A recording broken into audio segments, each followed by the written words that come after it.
Hello, a very warm welcome to all new and old friends. Those of you who are joining this Debating EU Africa series for the first time, a very warm welcome. Those of you who've been on this journey for the past year, a very warm welcome back to you. It's a great pleasure to be with you in this last and final installment of our first set of Debating Africa and EU relations in the past 7 or 8 months. This one particular installment or this particular series is about issue of resilience, peace and security. And in some ways, it's quite interesting that we've looked at issues around digitalization, health, green, climate change, and a whole range of civil society type and related issues that are important also in the relationship. We've also thought about what it takes to improve, develop, and enhance the relationship between Africa and the EU, building on the past. And today, I think the fact that we are talking about resilience, peace, stability and security is almost the framework or the bedrock of everything else, because as people know, those of you who've been in parts of the world where there is conflict, instability, unpredictability, uncertainty of governance and other matters, you know you can't have anything else in terms of economic growth, in terms of education, in terms of community cohesion and stability, and just simply growth per se of a society. So it's really good to have this conversation. My name is Dharmendra Kanani. I'm going to be moderator of this session in the next hour with you. I want to warmly welcome those of you who are on Zoom, those of you who should know that actually keep your video on, keep yourselves muted, and when you want to ask a question, please use your virtual hand. If you don't know where that is, look at the icon where it says participants, press on that and you'll find your virtual hand and use that to engage and indicate that you wish to ask a question. But otherwise, keep yourself muted. I'd also encourage you, those of you on Zoom, use the Zoom chat. It's very effective. We will be using that information to collect and enhance the data that we have in terms of how these debates are going and what level of interaction there is. But it's also an opportunity for those of you to engage with each other. And I can guarantee you that, if I can't take questions from all of you, note your questions down, because all the speakers have consistently responded to the questions that we've fed back to them if we've not had the time to do so. I also want to warmly welcome our live stream audience.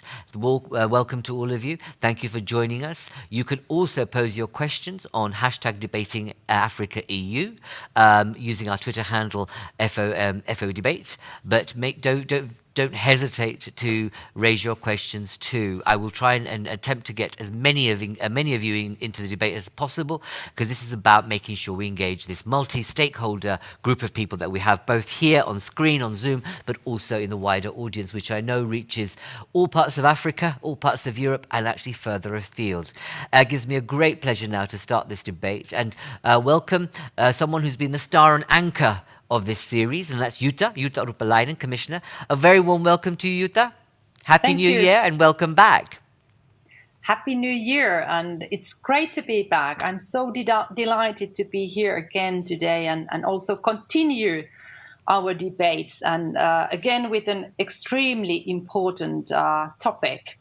Actually, I have with me today 3 colleagues. High Representative and Vice President Borrell, Commissioner Lenarčič, and also Ambassador Mr. Diop from the AU side. I would say that a peaceful, secure, and stable African continent is a prerequisite to a successful twin transition of green, digital, as well as the human development, the topics we have been discussing in our previous debates. Our partnership on peace and security is strong. It is based on our mutual interests and understanding that African states and institutions are best ensuring peace on their continent. The EU has been a strong supporter of African efforts to bring stability to areas of conflict. Since 2004, we have invested 3.5 billion euros to finance African-led missions and initiatives to bring peace to Darfur, Somalia, the Sahel, and Lake Chad, among others. The challenges today demand more and better coordination. We need to be strategic and do more to build joint responses. This also is the objective set out in the EU strategy with Africa. Peace and security are intimately linked to resilience. EU support to peace can be further strengthened.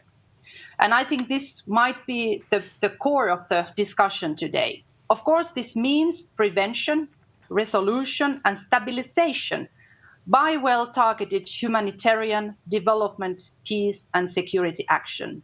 So I really look forward to a good debate on how we take this peace and security agenda within the EU-Africa partnership forward. Thank you from my part. Jutta, thank you very much, as ever. Thank you for introducing this series again, this final installment, if I can call it that, but also a fitting one, because as I said, and as you said very, very well, it's the building block or the foundation of everything else. And on that note, it gives me great pleasure to invite the High Representative, Commissioner, Vice President, Josep Borrell. Josep, we're very pleased to have you with us. Hello. You're just on mute. I need you to unmute yourself.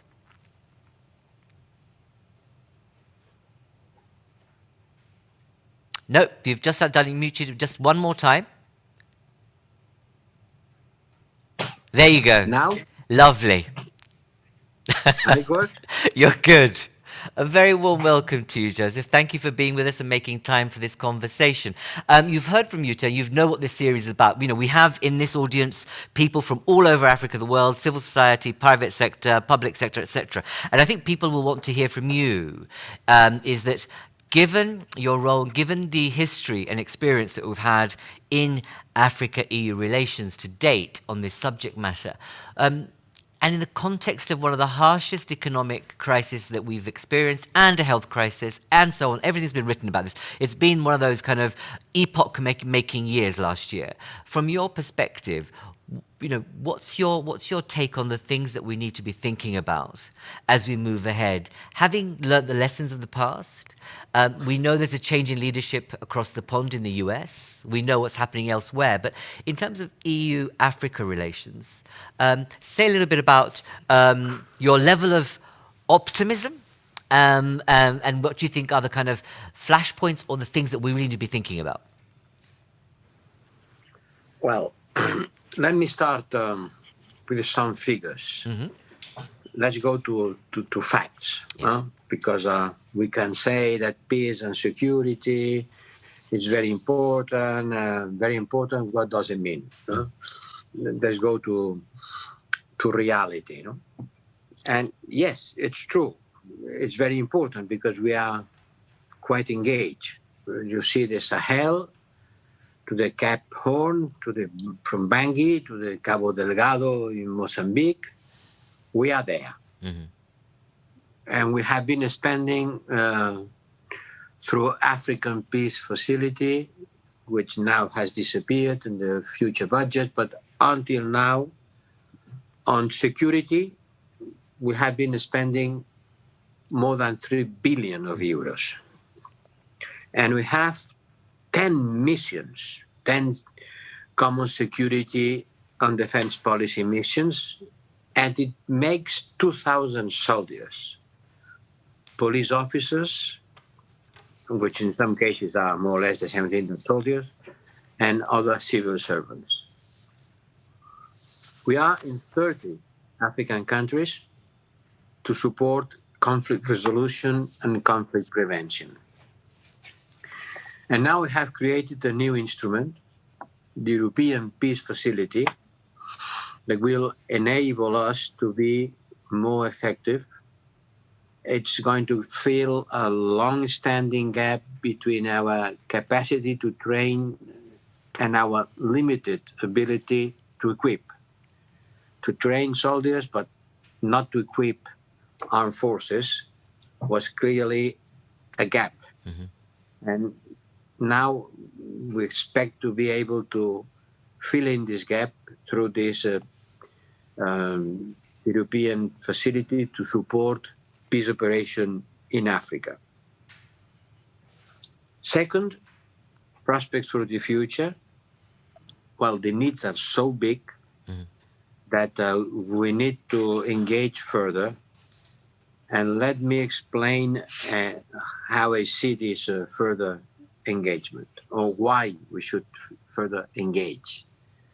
First, because of what happens in Africa impacts Europe. Indeed. I can say vice versa, but it's more on this direction.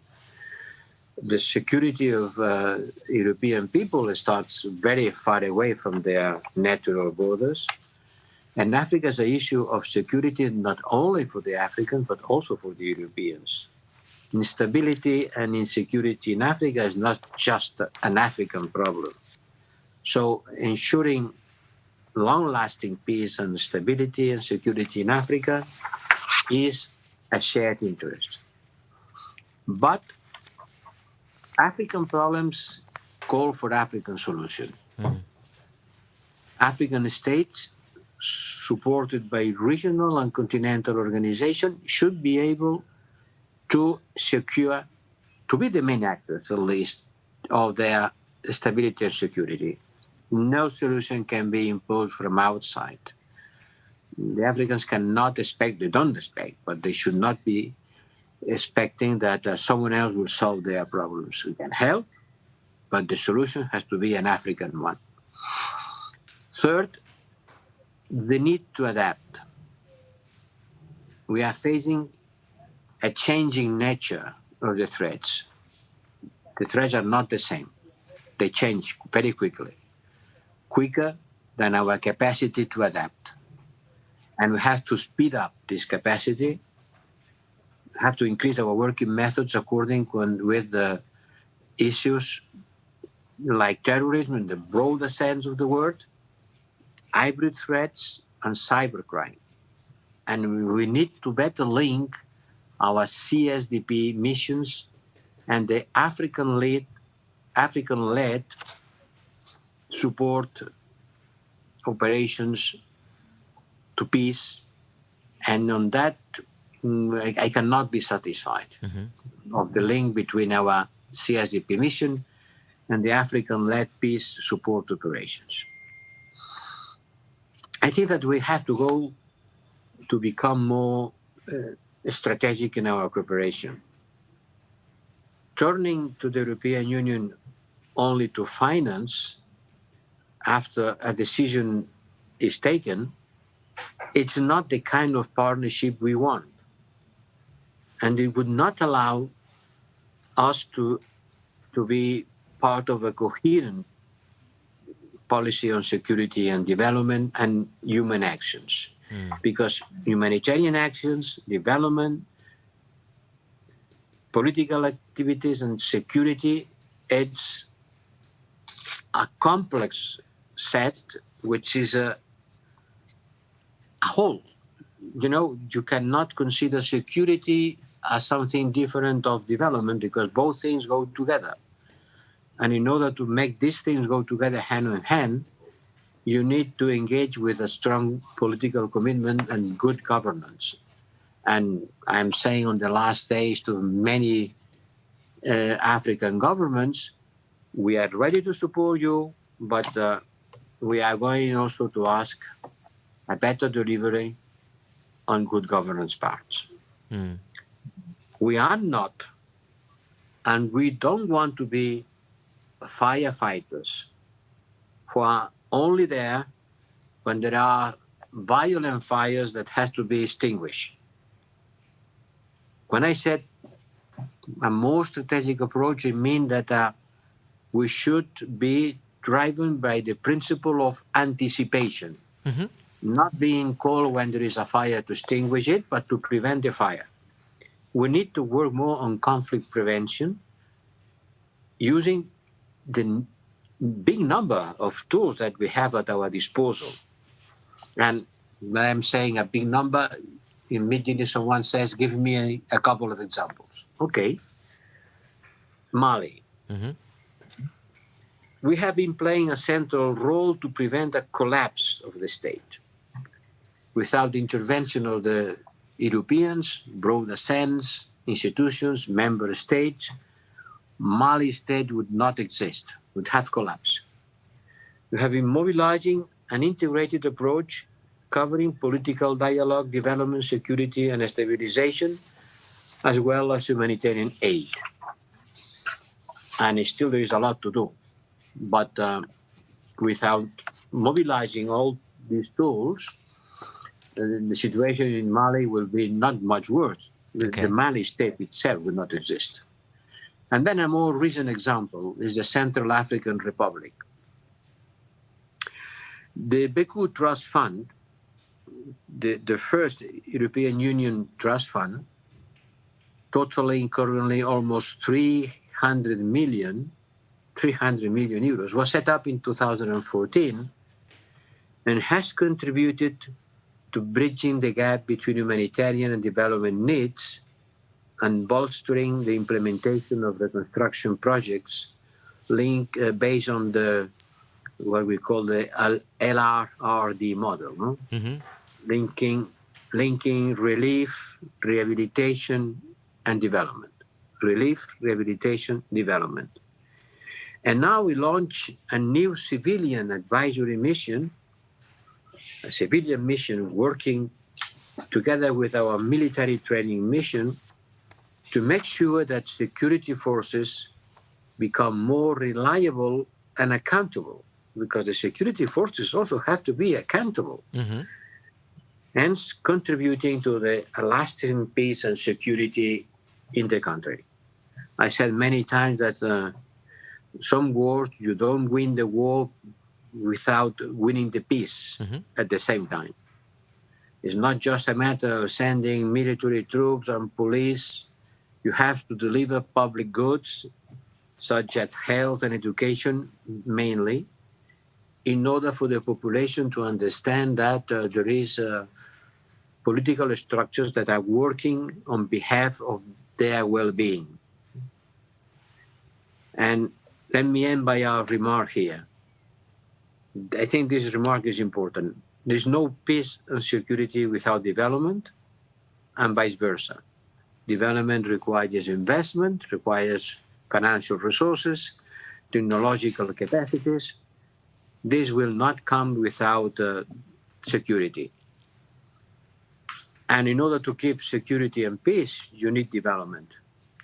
Because if there is no development, people will go to take their arms and try to live as in the medieval times in Europe by fighting. If there is no other way of living, people will go to fight. And everything we do in the areas of peace and security are the building blocks to deploy other policies and to build with Africa. This is a multidimensional partnership we would like to build. But in order to build, we have to have a solid ground. And this solid ground starts by the couple of security and development. And then you can go on. Thank you, Joseph. That was very helpful, very useful, but also I thought you were very frank about the need to be more strategic, not to be kind of surprised and to find out how things were developing, because that's what a partnership is made up of. You have to have trust and share and engage with each other. One of the things that I found interesting, I'm not asking you to respond to this because I need to move on because there are hundreds of people there who want to ask questions, is the facts about the numbers. And you say we want to move to a more preventative, early intervention approach. I was struck by the fact that of the billions that have been spent of EU money, only 1% has gone into early intervention, or what's regarded as conflict early response mechanisms. Surely that has to change if there's only 1% of all that money. And in the context of the billions that have gone into Africa, I wonder what use and level of engagement there is to ensure that, when you take the example of Sahel, after the many billions that have been invested, we are seeing the situation as it is and a crisis emerging. And I wonder what has to happen differently and better in the partnership and relationship to improve. But I'll allow you to come back in a moment or two, but I want to move on. But thank you very much. And what I'd encourage all of you to do is, you've listened and heard what Josep Borrell, the Commissioner, Vice President and HRV has said. Respond to that. Put it on the chat. Put it on the Zoom chat. See if you have any questions. Please do set them out. As I said, we will be scooping them up and engaging with you. I want to move on to our next contributor, who unfortunately has not been able to join us. That's our AU Commissioner, Shmail Chergui, who is flying at the moment. He's up in the air. He had a meeting that he could not change and had to travel at short notice. So we're very sorry that he's not able to join us. But we do have Commissioner Abdoulaye, Ambassador Abdoulaye, who will be speaking in a moment. But there are a number of things that he has communicated in a video which we'll make available in due course. We can't show it now, we don't have time for it. But if I can say, one of the key elements of his contribution is the importance of resilience as being the foundation and the wiring of everything else. Just like Joseph has just said about the importance of development and security nexus, he very clearly believes that's the same issue for those in Africa. But his concern is that resilience has to be woven into not only a soundbite, but more importantly into the infrastructure, in terms of the relationship, but in terms of how we go about building the ecology of support. But most importantly, he said there's a very interesting phrase which I'll quote from him, which he says in the video. A key overarching priority is the assurance and the viability of the social contract between people and the government. That's a concept which is applicable here in Europe as anywhere else in the world, but an interesting statement that actually this is about expectations, roles and responsibilities, but there's no kind of looking away from the difficulties of corruption, the absence of good governance, but actually the relationship is about fundamentally one thing, about improving resilience. Ambassador Abdoulaye, very well welcome to you. If I can invite you in now to say a few words. You've listened to what both Jutta and Joseph had to say, and I've said a few words about what your colleague in the AU, Ismail Chergui, has to say. What's your reaction to what you've heard so far? In particular, the words of Joseph in terms of the issues about what the relationship should be, and how do we build it better forward? Thank you so much, Dharmendra, and I want to recognize also my friends and colleagues, Jutta and Commissioner Lenarčič, as well as Vice President Borrell. I think we are looking in the same direction. If I listen to them, that the partnership between Africa and the EU is strong, it's important, it's one of the most important or the most important relationship that Africa has with external partners. We have a strategic and shared and common interest, as Vice President Borrell put it very clearly at this point. And the issue of peace and security in Africa, of course, is a national interest or regional interest of the EU, vice versa. So this gives us really a clear picture that we have an interest. It makes sense for us to be working together to address not only the current crisis, but to be working on addressing the root causes of the conflict. He touched on most of them: the issue of governance, the core issue of imbalances, the challenge coming from the climate change, population displacement. So there are a set of issues which can be only addressed if we improve the governance on the continent. Regarding peace and security, which is just an element of the broader relationship that exists between Europe and Africa. So peace and security is the most important priority which help us to establish an environment and the escape where we can be working together. So this is an EU, definitely, as the Commissioner Jutta and Vice President Borrell put very clearly the figures. We can see that this very important. EU is clearly the largest partners of Africa in terms of investment in peace and security. The challenge is today how to make those investments more beneficial to our relationship. I think this is the challenge, and how we can make sure that this partnership also can support the African solution. I think that's something that is important. So what I want to add to that is that in our view, in Africa, any investment or any dialogue around peace and security, the central piece should be the African peace and security architecture, which should be the primary framework on which our engagement should be structured, and to define the priority and to see in a structured manner how we can work together as a partner. So within that framework, we know Africans themselves, we are just not on the side looking, we are also making investment. We are taking responsibility. So only if you look at the financial element to support the implementation of this architecture today, Africa has established a few years ago the African Peace Fund, which is now abonded with about $200 million by Africans themselves. Our hope is that all the partners, we should ensure that the investment to peace and security should come within that framework and also to come through this peace fund. And to recognize the importance of Europe in the implementation of this peace fund, Europe is one of the, or maybe the only partner sitting on this peace fund alongside the United Nations. So this is a recognition of the strong support that the EU is providing to Africa. But now, with respect to peace and security, the challenges that we are facing, I see twofold. The first one is the challenge of coordination. I think I'm glad that Mr. Borrell touched on that one. Coordination is very important. It has improved a lot in the recent dialogue. The road is still very long. We know in New York with the UN Security Council, with the African 3 countries represented there, the dialogue with the Europe in that framework, we are making progress. But yet, I think it's very important that we make sure that all the instruments, the tools that we are using are well coordinated to have more efficacy on the ground. Mm-hmm. The second main challenge, in my view, is how to build a sustainable foundation to have a more sustainable funding framework and model to support the peace and security on the continent, mainly the African Peace Support Operation. I think there have been conversations at the level of the United Nations. A resolution have been discussed. The dialogue is still not concluded. We need to pursue it. But our objective, and we need the support of our European friend, is to ensure that we can use UN assessed contribution for African-led peace support operation mandated by the United Nations. I think this is a big challenge. We need to continue so we can have a sustainable base, because as Mr. Borrell put it very clearly, we need to build the capacities, and those capacities need to be there to enable us to move forward.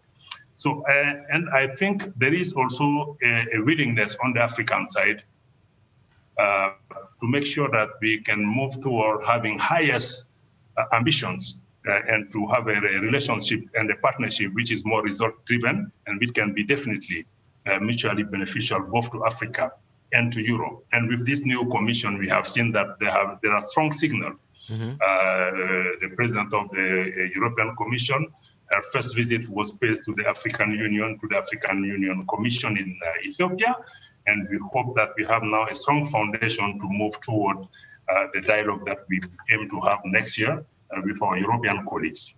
But as Borrell said it, I think it's very important that we are not only calling also on Europe to come to fund.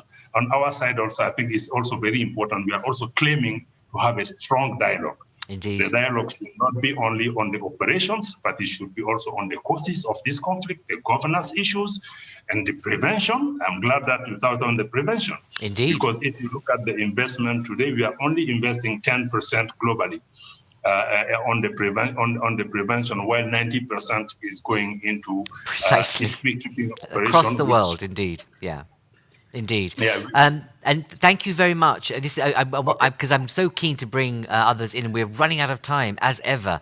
But you make some fine points. And it's interesting that point I made about the fact that the early warning mechanisms are very poorly invested. But I want to go directly, because we're running out of time, to Commissioner Janez Lenarčič. Janez, welcome. A very warm welcome to you. Hello. Hello. Good afternoon. Thank you for being with us.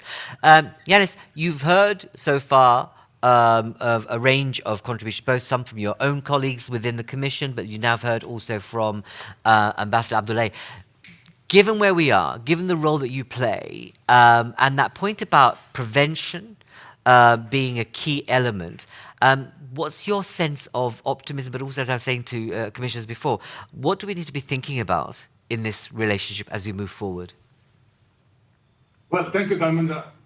Certainly, I am optimistic. I'm optimistic because Africa is such an amazing continent. It has such enormous potential. It only needs to find the right way to harness its enormous potential. I will not go into all the details. Just look at the people of Africa. Africa is the youngest continent of all. But at the same time, I'm cautiously optimistic. Why cautiously? Because the fact is that there are so many challenges that Africa faces. For instance, visible in particular in my work, I'm primarily responsible for humanitarian aid. And the fact is that the majority of the humanitarian crisis in the last couple of decades is in Africa. We also see the challenges linked to the poverty. There are 400 million Africans living under the poverty line. But there are many more that lack access to basic services, for instance. So we have to be aware of all these challenges that stem from violence, from conflicts, from poverty, hunger, diseases, pandemic, displacement. Some of them are linked to the climate change, competition for natural resources, governance, as it was mentioned by Josep and some others. There are debt problems. And all of this has been last year and this year also aggravated by the ongoing COVID-19 pandemic. So the situation is not rosy, apart from that. But still, I am optimistic. I'm cautiously optimistic. And I am confident that Africa can overcome these challenges and develop its potential. European Union wants to be part of that. We want to partner with Africa and African countries in doing so, in overcoming the challenges that it faces. First, in the area of humanitarian aid, we help a lot. Humanitarian aid is the first emergency, immediate assistance to save lives and alleviate suffering of people who are hit by conflict or natural disasters or the like.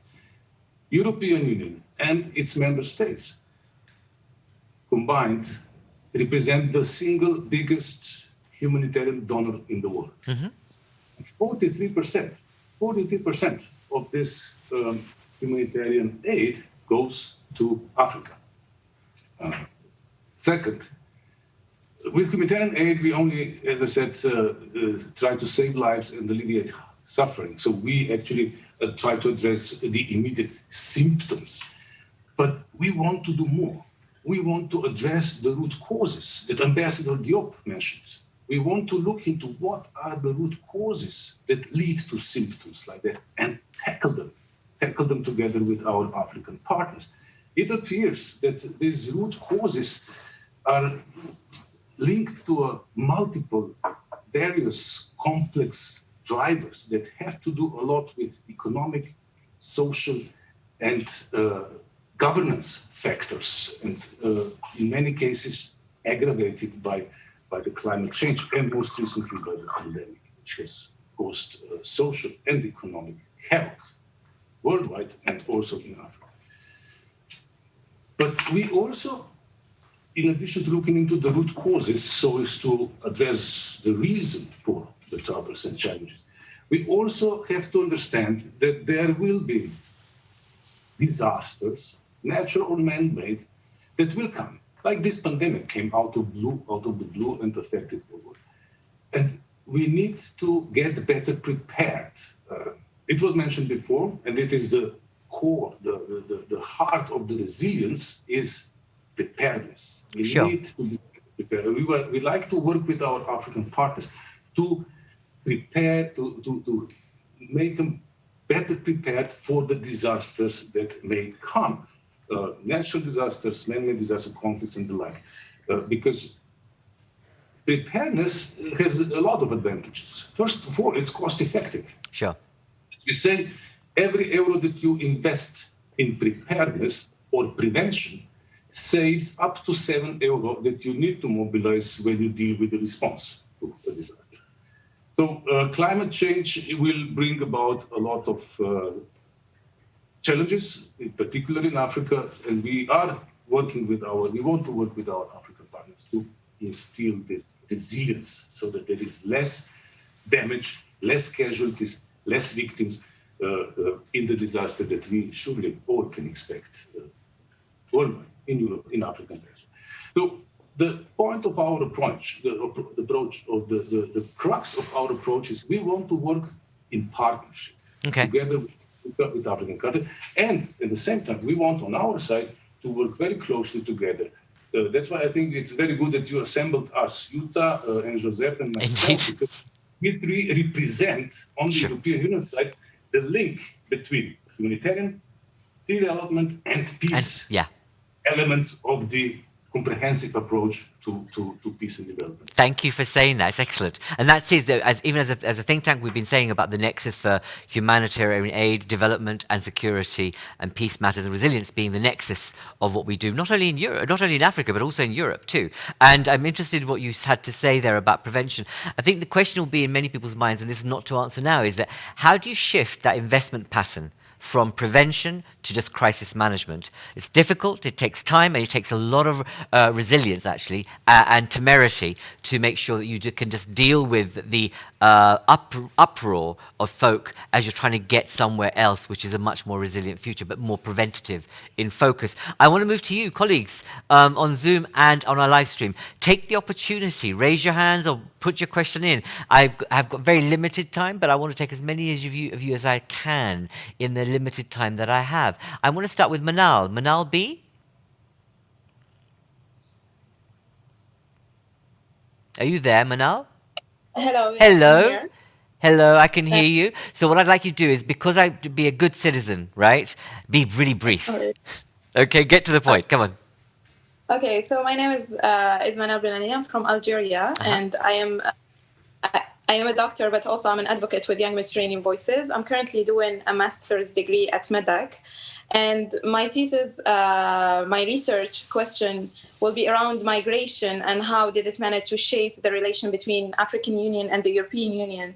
And being in the heart of a pandemic, I would like to see how did the pandemic change the strategies of cooperation between the African Union and the European Union around the question of migration. Thank you so much. Thank you, Manal, for raising that. And there's a raging debate here in the EU around some of these issues, especially in the role of Frontex and others. And I know that, we've had this conversation, but, commissioners can respond to that, but also take the opportunity on Zoom to engage with what others are saying. Anne M. Hello. Hello. Hello. Please say who you are and where are you, by the way, also. My name is Anne Moko. I'm from Kenya. I'm associated with a movement called Youth Integrated Africa. We are a group of African youth that do online advocacy on issues that concern us. Mm-hmm. Now, my questioning would be around how does the EU plan to shift their focus from funding more on military intervention and to shift it towards youth so that we can keep these people from joining conflict or joining militias. Could we bring them into the conversation so that they don't see that they're left out? Thank you. Mm. Thank you. An excellent point about that. As Commissioner Janez said, one of the issues about Africa is the younger generation. It's the biggest youth population cohort in the world, but they're radicalized, disenfranchised, don't feel connected, and are easy prey for militias and others. I want to go to Samba. Samba T. Yes, good evening, colleagues. My name is Samba Cham. I'm the head of UNEP Office to the African Union and ECA and representative in Ethiopia. I'll be very brief, and I want to come to 2 points that were raised by the participants on the root causes, but also on how the way forward. I think given the African Union has had 2 milestones over the last 2 years. First of all, the African Union Panel of the Wise has published a report on the conflicts related to natural resources. It was published by the African Union Panel of the Wise in support to the Silencing the Gun initiative. And last year, they held a meeting in Bamako. They came up with a declaration called Bamako Declaration on the Local Conflicts. Both of them are related to natural resource governance and conflict prevention and peace-building processes. And we know that studies show more than 40% of the conflicts around the world, especially in Africa, are related to access to conflicts, to natural resources and their management. And this is exacerbated by what someone has said, the climate change effects. Now, my question is, how far and how ready the European Union, because they don't want to be called as fighters, to be supporting the root causes, the analysis of the root causes, while mainstreaming the natural resource governance and climate change issues into conflict prevention at the early stages. Thank you. Before you go, what would you like to see happen?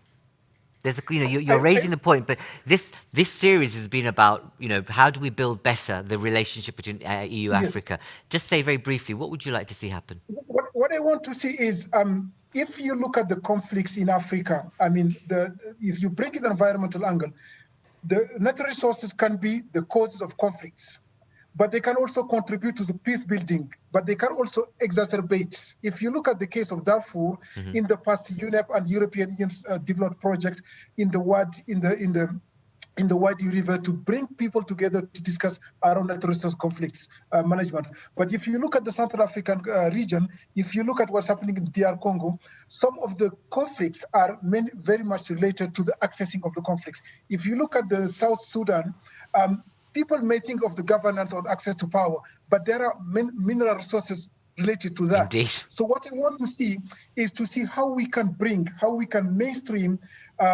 natural resources, good governance of natural resources, but also bringing local communities into the process of conflict prevention through accessing and maintaining a fair access to natural resources. Excellent point. And on that note, I'm going to go back to our speakers. Janez, can I bring you back on what you've just heard? I think it's, given what you've just heard, what's your response? Very briefly, please. Well, these are all excellent questions that we could debate for hours and hours, and I'm really impressed by the quality and pertinence of the questions posed. I'll just address a couple of points and leave the rest to perhaps Jutta and Ambassador Diop.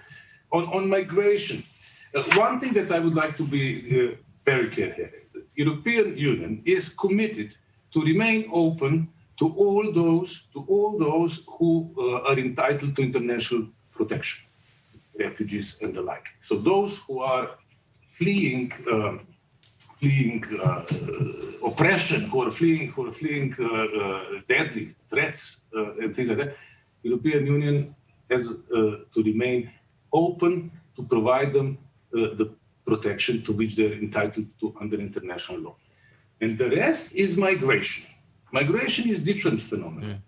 And you have here, for instance, irregular migration, where people are being used and abused by criminal networks and the like. This is something that certainly European Union does not want to tolerate, let alone support. We will fight against that, against people smuggling, against criminal networks who abuse people's misery in order to profit from their fate, send them on the dangerous illegal path to what they promise as a better life.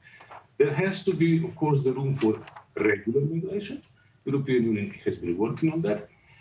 But my most important point that I want to make in this circle is what we should really strive for, both we Europeans and Africans together, is to create conditions in Africa and elsewhere where people will be able to develop their full potential where they are, and we will not be forced to look for better life elsewhere.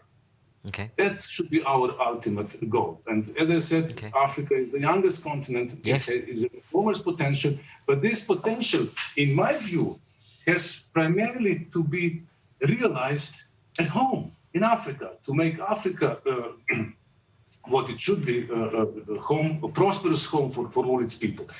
On the root causes and in the link with mineral resources, this is also one issue that I want to tackle.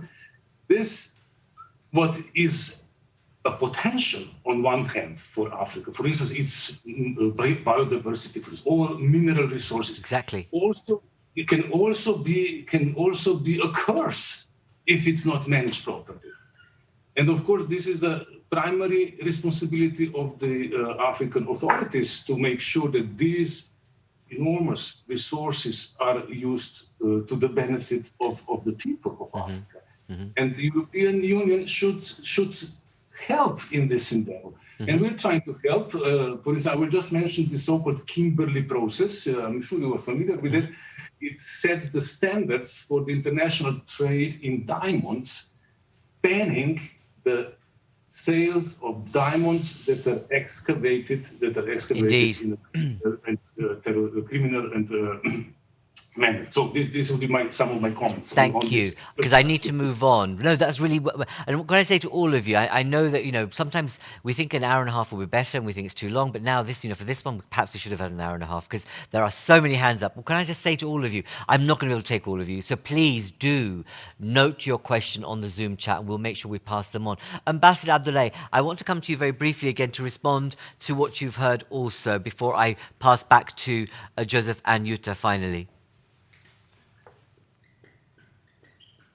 Okay, no, thank you. I want to again come back on this issue of prevention. And prevention, again, is not only investing in the preventive diplomacy, dialogue, mediation. Let's go beyond that. For me, today, as it has been put by Samba and by the Commissioner Lenarčič, is how we can make meaningful investment to create jobs, to create opportunity, economic development for our young people. Because we know that for the coming 20 years, the African young people will go about more than 800 million people. So these youth people, either we decide to make meaningful investment into them to become economic agent of prosperity, shared prosperity, or they will be fueling the gang and the militias and becoming part of the threat to all of us. So in my view, today, one of the key elements for Africa today is this continental free trade area that have been inaugurated in January 1st, 2021, is also an opportunity for European investors, European leaders, African, to join forces and to work into creating more opportunity on the continent, creating wealth, increasing the level of inter-African trade. This is really a region which is close to Europe. Europe can make those investments. So for me, the prevention could be investing in those natural resources management, preventing climate change. So prevention should go just beyond looking at just the preventive diplomacy, but it should be a meaningful investment to look at the root causes. Root causes includes also, I don't want to avoid the debate, the issue of governance around the continent, which is an important issue in many of our African countries. It's our collective responsibility to ensure that we can create better political space for our young people, because it's not only about providing them with the food, but they need also some rights to be able. So for me, I want to just coming into that element to that meaning a long-term investment. Well said, absolutely well said. And I think you make that point about making sure that trade is critical, but making sure that trade is used as an opportunity to lever other change, especially access to women and girls and their opportunities, which are often very invisible and left out. I want to now conclude with, unfortunately, Commissioner Borrell has had to go for other very important meetings.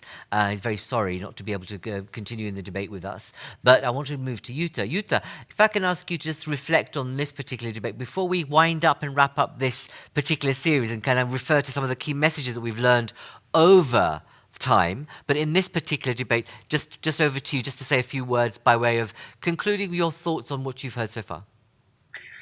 Thank you. I have to say that I can very much agree with my dear colleagues and friends. There was a question relating to root causes, that how much the EU can invest in addressing the root causes. And I can tell you that we are ready to invest a lot. Actually, we are in the beginning of our programming exercise at the moment, because in the EU, we all know that we are working in the 7-year cycle, and we just adopted the new financial multi-annual framework for us. So now we are starting to programming. So we are starting to allocating the funding. And through that, we are ready to invest a lot to human development, which includes, of course, healthcare and health security, nutrition, but also education. But then, of course, also a Green Deal, which for me and for the EU means growth strategy, because I very much agree with my colleagues that we need to create opportunities. I think it was Ambassador Diop or actually it was somebody from the audience who referred to this excellent initiative, Silencing the Guns, which was adopted by the African Union. And I think we need to ask that, what is the prerequisite for silence the gun? And I think it is hope, that you need to have hope and opportunities. Otherwise, you are not able to silence the guns. And that is definitely something we are committed to do through this programming exercise, but of course also working together with our international financial institutions. We know that we are talking about debt relief, debt restructuring, which would also give a lot of fiscal space and help for the African partners in order to invest more, for instance, to job creation or human development, education, and so forth. So we are very committed to this approach. And I just wanted to say from my part that I'm so sorry that we couldn't take more questions from the audience. And as you said in the beginning, we will definitely collect all the questions and remarks in the chat box, and we will go them through. So be sure that you are heard. Thank you, Jutta, for saying that. And also thank you, for making that very powerful, important point as a politician, but also from the Commission, that silence, in terms of the Silence of Guns initiative, is absolutely predicated on that sense of hope and opportunity. And what we've heard from some of the audience is that there are conditions and levers to create that hope and opportunity, whether that's through trade, whether that's through how we manage climate change and climate prevention, as well as how we enable young people into this discussion and debate, so that there's a level of resilience and continuity. So thank you very much for that. I want to now wrap the season up, if you will, with a series of key messages, and then hand back over to you to reflect on what we've learned so far. As we open this with the conversation, we're saying that, this is the seventh of our dialogues. We've covered a whole range of others, but this one was actually key to moving things forward in other areas of life, whether that's to do with digitalization, whether that's to do with a whole range of other areas around health and human development. So really, in terms of one of the key issues from us, is that we've had 7 dialogues across EU-Africa partnership. 7 dialogues which are everything from youth engagement through to sustainable growth and jobs, human mobility, migration, etc.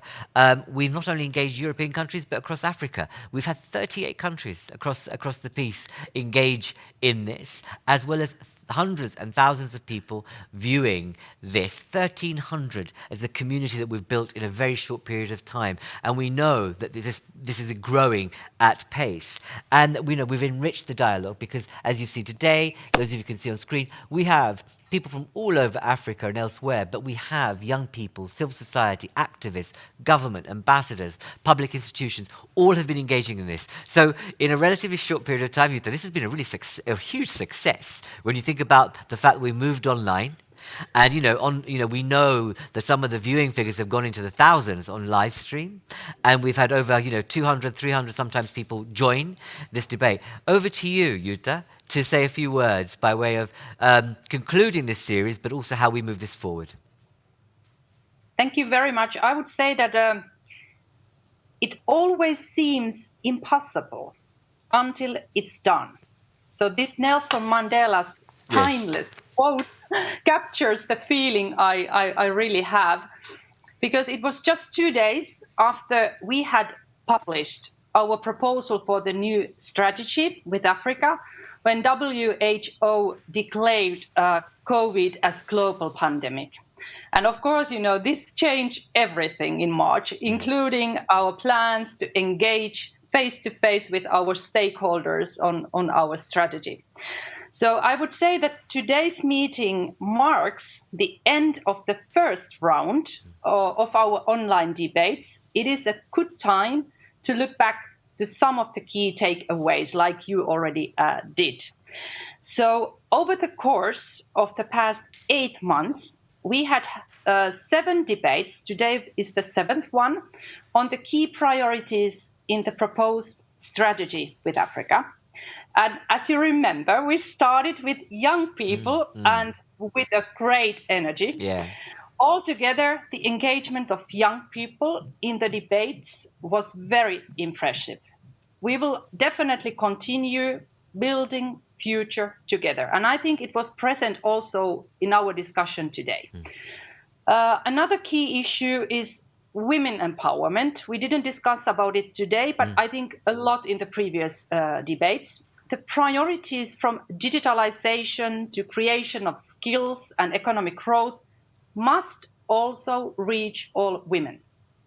Looking to the post-COVID era, this pandemic should certainly serve as a catalyst for an upgrade of healthcare around the world. I think this was also a very strong message. The debates also highlighted the integrated, inclusive and innovative approach to achieve the green transition. So now is the time to boost investments in digital. And Africa-Europe Digital for Development strategy aims at integrated Africa digital single market. Shifting the narrative around human mobility and migration is key to unlock cross-continental linkages and open up opportunities for youth. And this migration part raised again in our discussion today. And I'm very happy that my dear colleague Lenarčič, Janez, was able to reply to that. So last but not least, the involvement of civil society organizations and the Africa diaspora is crucial to ensure that agreed policies are truly effective, sustainable and inclusive. So my dear friends, in the following months, on our way to the African Union, European Union Summit, we will continue to consult further different stakeholders and partners. I can assure you that. So I'm looking forward to seeing you somewhere, somehow. I'm not able to tell you today how, but anyhow, I'm sure we will meet again. Thank you very much for my part. Well noted, Jutta. What I want to say is firstly thanks to Janez. Thank you for your comments. Abdoulaye, for being also here with us and responding and really making that powerful point, as did Janez, about some of the kind of relationship points that we need to be thinking about. But also, most importantly, it's the potential. It's the potential that's there that could be built on, and we need to get that right. And obviously for Josep, for making that very important point about being prevention focused. But as I said, how do we make sure all of the efforts, but especially the investment cycle, is more towards prevention rather than crisis management? But all of you agree that point. Jutta, thank you very much for being the anchor of this series, and look forward to working with you, I hope, later this year, where I hope that we're able to look at another series. But for now, I want to thank you, those of you who've been joining us on Zoom and on live stream. These debates wouldn't have been possible without your participation, your engagement and your active listening, but also your bravery to ask some of the most powerful questions, which I think have been really effective in shaping and thinking about what we do about EU-Africa, Africa-EU relations. We're very grateful to you from Friends of Europe, and thank you all very much. Keep an eye on our website for what we do next, the next few weeks and months, in terms of especially this agenda. We hope to run a series again, but we'll have more details, as Jutta said, as matters build on in the coming months. But thank you all very much, and take care and look after yourself, mind your distance, and stay safe. See you.